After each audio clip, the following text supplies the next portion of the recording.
We begin with that breaking news. Elon Musk now in control of Twitter. The $44 billion deal makes Twitter a private company with no shareholders to answer to. And Musk has reportedly already started firing top executives.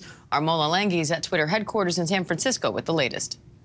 Elon Musk celebrating his new ownership of Twitter with a tweet saying the bird is freed. A source telling ABC News that Musk's first move, immediately firing several top executives, including the CEO, Parag Agrawal, and CFO, Ned Segal, after closing a deal originally valued at $44 billion. I think it was very clear that Elon wanted to shake up the leadership of Twitter. He singled out some of the executives that he fired on Thursday in the past and said, that he had problems with specific decisions that they had made. Decisions like banning former President Trump from the platform after allegedly inciting violence during the January 6th insurrection. In a statement tweeted to advertisers, Musk says the reason he acquired Twitter is to have a common digital town square, but saying Twitter obviously cannot become a free-for-all hellscape where anything can be said with no consequences. Twitter has struggled for years to actually get control of some of the worst things that happen on its platform. And so the big question is, how can you expect, as Elon Musk, to cut back on moderation or cut down staff and not have this problem just get worse? After initially trying to buy Twitter in April, he said he plans to change the platform's moderation policies, eliminate spam, and be more transparent on how algorithms promote content. Musk hinting of a new era of Twitter earlier this week, tweeting a video of himself walking into the building with a sink with the caption, "Entering Twitter HQ." Let that sink in. Musk already trying to calm fears about some of his potential plans, shooting down reports that he'll lay off up to 75% of Twitter's staff. Diane? All right, Mola Lenghi at Twitter headquarters, thank you. And let's bring in ABC News business reporter Alexis Christoforous for more on this. Alexis, even before stepping through the doors of headquarters, Elon Musk had already started talking about some of the changes he wanted to make to the platform. So what can Twitter users expect for their day-to-day? Still a big question mark. The one thing he did do first off is change his Twitter bio to Chief Twit. Whatever that means. So like it or hate it, Twitter is one of the most prominent, influential social media sites out there. It is now under the control of the world's richest person. And what that means for the future of online discourse is yet to be seen. He's described himself as a free speech absolutist. We know that he's pledged to limit content moderation in emphasis of free speech. What that's going to look like, we just don't know yet. We do know he wants to customize Twitter in some way to give users their own sort of curated experience, the way you might go online and choose a video game or a movie to watch. Again, there are no details yet. All right, interesting.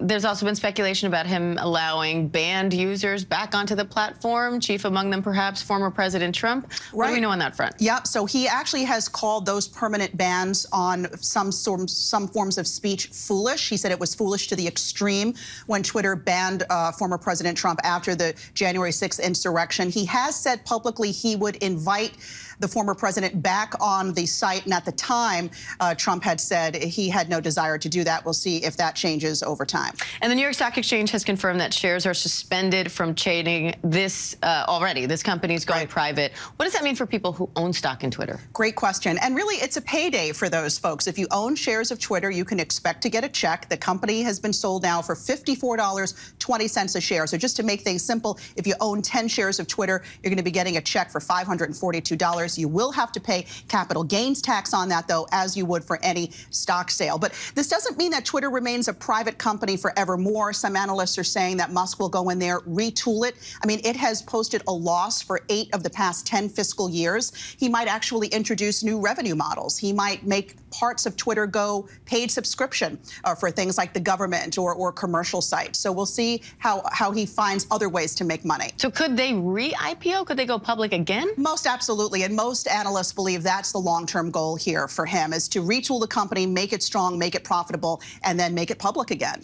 And while I have you, I want to ask about mortgage rates, because they are now topping 7% for the first time in 20 years. So what does that mean for home buyers? What does it mean for sellers? And what does it mean for the economy in general? Well, unfortunately, the buying a home is now even further out of reach for lots of folks, especially first-time home buyers. So we see here the average rate on a 30-year mortgage at 7.08% this week. So in real terms, that means if you took out a mortgage for $300,000 at the beginning of the year, your monthly payment would have been about $1,300. Today, that same payment would be more than $2,000. And we're expecting rates to continue to go up because we know the Fed is continuing to raise rates to bring in inflation. They've got a meeting next week. We could see rates start to fall mid next year if we do see inflation start to come down and the Fed sort of takes its pedal off those higher interest rates. So what numbers are you watching out for now as you watch for inflation and what the Fed will do next? You said it, inflation. Any bit of inflation news that we get. Yesterday, we found out that the economy grew by 2.6% last quarter. That is good news, but we want to see more good news. We want to see this economy trending in the right direction. And so far, Diane, we really have not seen a meaningful drop in inflation. All right, Alexis Christoforous, great to have you. Thank you. Thanks. Hi, everyone. George Stephanopoulos here. Thanks for checking out the ABC News YouTube channel. If you'd like to get more videos, show highlights, and watch live event coverage, click on the right over here to subscribe to our channel. And don't forget to download the ABC News app for breaking news alerts. Thanks for watching.